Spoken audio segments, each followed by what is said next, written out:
So whether you have been actively playing and enjoying Bless Unleashed ever since it launched, or you have instead chosen to distance yourself for whatever reason from the game, I do want to take just a few minutes of your guys' time here today to talk about two different topics. On the one hand, Bless Unleashed has reached an all-time low in terms of active concurrent players. 16,000 people playing as of the last 24 hours and 6,000 people playing right now. As you can tell, the concurrent player base has been continuing to decline day after day, week after week, and that was to be expected. But even with this decline, and it is a very steep decline, the Bless team have nevertheless went out of their way to release a 2021 to 2022 roadmap. This ranges all the way from October through the first half of 2022. Now, I have had my differences with Neowiz, with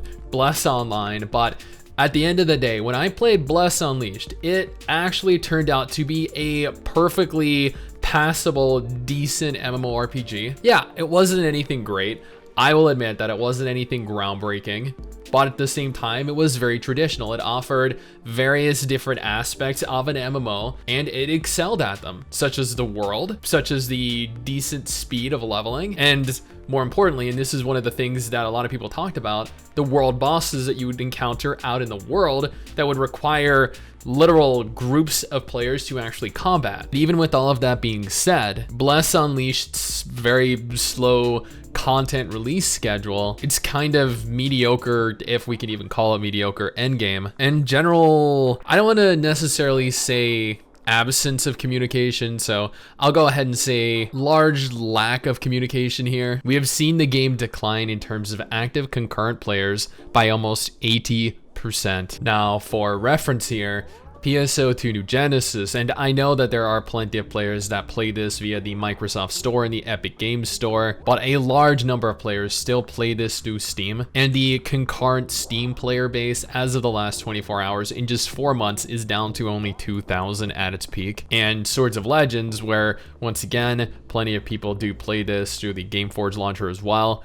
but the Steam player base, where a lot of people also play the game via, is down to a surprising 1,200 active concurrent players, and this game has only been out for 3 months as well. So theoretically, Bless Unleashed is on track to reach roughly the same numbers as both PSO2 New Genesis and Swords of Legends Online, unless of course they do manage to make adjustments, alterations, push out content that actually brings players back to the game. Now, the update roadmap goes on to feature, for this month specifically, the start of the PvP season, 5-player lair featuring, I'm not going to try to pronounce that guy's name, level 40 time dungeons, a PvP flag system, the new Twisted Soulraiser Revenant field boss, which, as I noted earlier, is one of the better aspects of this game. And then next month in November, you're going to get a new dungeon difficulty modifier feature, rune adjustments, a potential system. Then December, you're going to get the guild versus guild content, combat training area, new skills and blessings, combat livelihood blessings, simultaneous activation,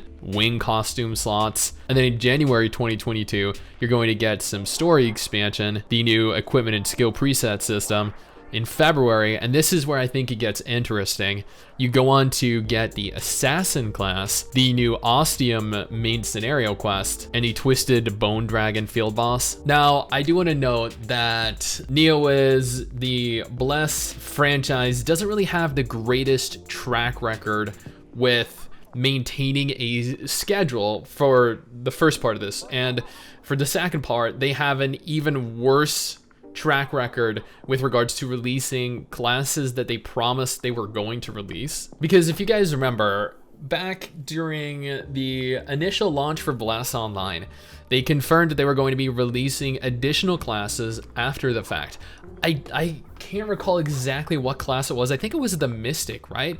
There was either 1 or 2 different classes that they promised they would release that they never did. And I know that a lot of people were very upset with this because the classes never released when the game was buy to play. And if I recall, they also never released even when the game went free to play. Then in the first half of 2022, so anywhere between March and June, We're getting the profession system, the guild versus guild expansion, the guild estate, new battlefields, the instance field, bosses only, and the Eidolon Forest, which is a new main scenario quest. That could be enough to bring players back to the game, to renew player interest in the game. Honestly, I understand the purpose of a roadmap like this, but I don't think it's going to be possible for Neowiz and Round8 Studio to necessarily maintain this long term, especially with regards to the assassin class. And you know what? I am more than happy to be proven wrong. I would love to be proven wrong here. I would love for them to successfully release all of this content every single month from now until the middle of 2022. I would love to see